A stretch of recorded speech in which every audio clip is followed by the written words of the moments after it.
Se você tem dificuldade ou já teve dificuldade para vender o seu produto ou serviço, nesse vídeo eu vou te mostrar aqui 20 técnicas para você conseguir vender muito mais, com base nesse livro que eu acabei de ler, que é o Prospecção Fanática. É um livro que eu gostei bastante e me surpreendeu muito, porque ele fala muito sobre desenvolvimento pessoal também, não só sobre disciplina, sobre produtividade, que é um tema que eu gosto muito. Então, para qualquer pessoa que queira melhorar o seu estilo de vida, que queira fazer mais dinheiro, que queira crescer profissionalmente, principalmente na área de vendas, é muito importante. Ele começa falando que a gente precisa entender que a prospecção, ele sempre vai superar qualquer outro tipo de método de vendas. Muitas vezes a gente fala assim, não funciona mais, isso é uma coisa da moda antiga, quando na verdade você fazer uma conexão no WhatsApp, que muitas vezes a pessoa nem tá tão preocupada ali com o WhatsApp que ela vai receber, ela nem tá prestando atenção, ou então no LinkedIn, ou então mesmo anúncios, não vai surtir tanto efeito como, por exemplo, a pessoa até pode vir pelo seu anúncio, mas o mais importante é depois que ela vem pelo seu anúncio, você ligar para ela e de fato conversar, você ter essa interação humana. Então aqui ele começa o livro justamente defendendo a prospecção. Depois ele fala que existem as questões das chamadas frias, que é basicamente você ligar para uma pessoa que às vezes não te conhece tanto assim, e que isso deve ser priorizado primeiro por tipos de produto e ticket do valor, e ticket e valor na verdade do seu produto. Por exemplo, se um produto ele custa R$3.000, você vai vender para enterprise, que são empresas grandes, não faz sentido você usar um marketing direto para você tentar converter na hora. Talvez vai fazer sentido mais network, mais eventos presenciais, você ter mais pontos de contato. Agora, quando você vai vender uma venda transacional que ela é única, ali acontece só uma vez com produtos de 200, R$300, ou então para B2C, que é direct to consumer, talvez faça mais sentido você fazer uma ligação e já vender na hora. Ou então, se é um mid-ticket ali no meio, talvez faça sentido você ligar para a pessoa para você tentar marcar uma reunião. Então, muitas vezes, não é que a prospecção, que é o fato de você pegar e ligar para a pessoa, não funciona. É porque você não está escolhendo um canal certo para o tipo de produto que você vende e para o tipo e para o valor do produto também. Então, o primeiro ponto, ele defende a prospecção.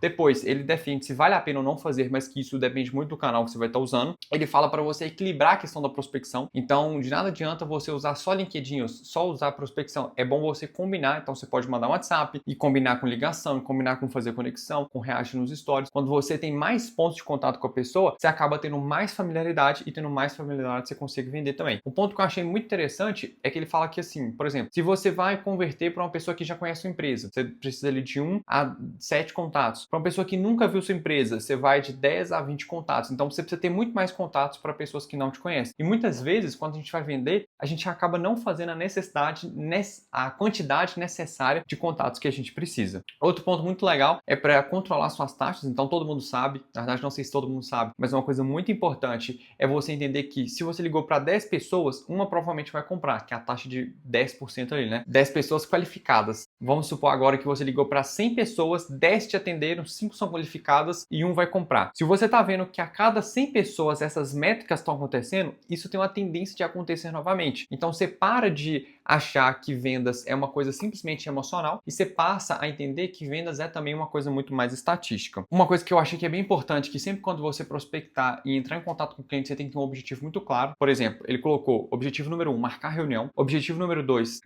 ter mais familiaridade. Objetivo número 3, fechar a venda. E objetivo número 4, eu acabei anotando aqui hoje mesmo, eu vou pegar aqui para vocês. O objetivo número 4 é reunir uma informação ou então qualificar aquele lead. Sempre você já tem que começar uma ligação com um objetivo muito pré-determinado de para que você quer fazer aquela ligação. Eu estava fazendo o outbound, né, que é a ligação, a prospecção ativa para algumas empresas, e eu simplesmente estava deixando a conversa meio que morrer. Então o que eu comecei a fazer? Eu comecei a já seguir a sequência que ele recomenda no livro dele, que eu achei muito boa, que é basicamente o seguinte: você fala seu nome, você se apresenta, você mostra o motivo pelo qual você está ali. Eu já tinha lido isso no livro de copywriter recentemente, e agora eu li de novo no livro dele, que fala que quando você explica o porquê, então, tô te ligando porque aconteceu isso, isso e isso, e eu quero marcar uma reunião por causa disso, disso, isso, a pessoa ela tem uma tendência um pouco maior a aceitar aquilo que você quer dizer para ela. Então, me apresento, falo quem que eu sou, falo o motivo pelo qual eu tô ligando, mostro a proposta de valor, então em uma frase única e rápida ali de por que a pessoa deveria marcar uma reunião comigo, e eu já foco em marcar a reunião. Toda vez que eu dou um espaço para a pessoa chegar e falar assim, oi, tudo bem? E dou uma pausa para ela pensar, automaticamente ela já me enquadra como um vendedor e ela acaba não querendo ligar para mim, ela não acaba querendo não me atender e não dar atenção. E a gente não pode julgar quando a gente recebe uma rejeição, quando as pessoas ligam pra gente, porque a gente mesmo é esse tipo de pessoa que quando o vendedor liga,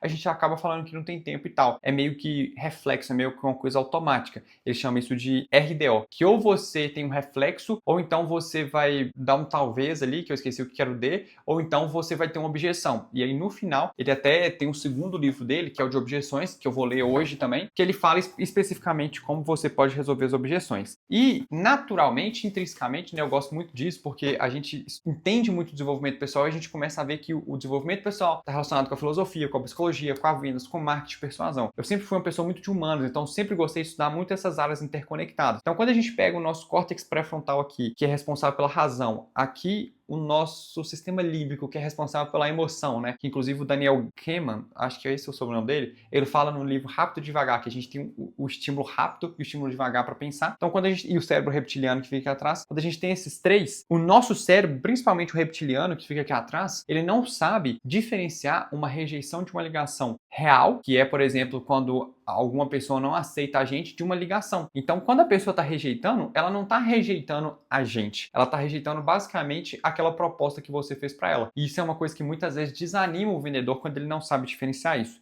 É uma coisa que me ajudou bastante também. Aí ele colocou aqui a pirâmide da prospecção. Sempre você tem que começar a prospectar pelos que são mais qualificados e mais quentes, né? E não perder tempo também, é uma coisa que eu acho que eu fazia bastante. Eu perdia tempo gerando listas que não eram pessoas tão qualificadas. Aquela pessoa não tem uma mínima chance de comprar, mas mesmo assim eu ligava e entrava em contato com elas. Foi uma coisa que me atrapalhou bastante. Ah, Léo, não tenho habilidade com prospecção ainda. Faço mesmo assim porque você vai perdendo um pouco esse medo da rejeição, esse medo de ser rejeitado, e você vai entender que é normal você ter não. E uma frase que ele fala que eu acho bem legal é que vendedores que têm medo de rejeição têm filhos bem magrinhos. Ou seja, a pessoa, o que diferencia você de comer numa boa churrascaria ou num lugar que você vai ter que pagar muito mais barato é basicamente o quanto você consegue tolerar a rejeição, tolerar, por exemplo, e ser resistente à crítica, à rejeição, a não se importar com a opinião dos outros. Eu sempre tive muito problema com isso e cada vez mais eu tô buscando ser alguém melhor, com mais virtudes nesse aspecto e melhorar nesse ponto também. Lei da familiaridade, ele falou que a gente tem uma tendência de vender e comprar de pessoas que a gente tem mais familiaridade. Por isso, por exemplo, que é muito mais fácil você comprar de alguém que te dá uma indicação comparado com alguém que nunca te deu uma indicação, ou de uma pessoa nova. Fala sobre a mensagem importa, o que você fala importa muito e está muito conectado com o que eu vi um dia nesses livros, né, de copyright, que fala assim, se uma pessoa chegar e falar assim, seu filho tá nascendo, independente de como for, independente do como, o que é tão importante que independente de como for dito, você vai ficar preocupado. Então, a mensagem que tá dentro importa muito mais do que como você vai falar. Óbvio que o como influencia também, que é a sua postura, você tá sempre de cabeça ereta, uma roupa bacana e tal, isso influencia bastante também. Aí ele deu algumas dicas aqui de prospecções por redes sociais, que eu achei legal, que é chamar atenção, quando fazer por telefone e quando fazer presencial, mas que eu acabo não praticando tanto. Eu acho que principalmente essa parte de mentalidade e crenças foi o que mais me ajudou. Prospecção por e-mail, por mensagem de texto e o WhatsApp. E aí ele finaliza com uma coisa que pra mim foi o mais legal de todos, né? Que ele tava fazendo um jogo. Inclusive, eu até vi um vídeo nesses dias no YouTube que essa menina tava explicando essa paráfrase e eu até agradeci ela porque foi uma coisa que me ajudou bastante. Então, o que essa mulher ela falava? Que esse cara, que é o autor aqui, que é o Jeb Blunt, que fez o livro Objeções também, ele fala que tava num jogo lá do filho dele, o filho dele sempre perdia. Só que aí, o treinador, depois de 6 derrotas, começou a gritar pros meninos: o quanto você realmente quer isso? O quanto você realmente quer aquilo? O quanto você realmente quer isso? E o fato de repetir isso, os meninos foram pegando gás gigante e foram ficando cada vez mais interessados em ganhar aquele campeonato. Então, sempre que você pensar em desistir, a conclusão que eu tenho para fazer desse vídeo é o quanto você realmente quer isso, sabe? O quanto você quer realmente aquilo que você tá buscando e que você tá correndo atrás. Porque muitas vezes a gente desiste, né? Ele tinha escrito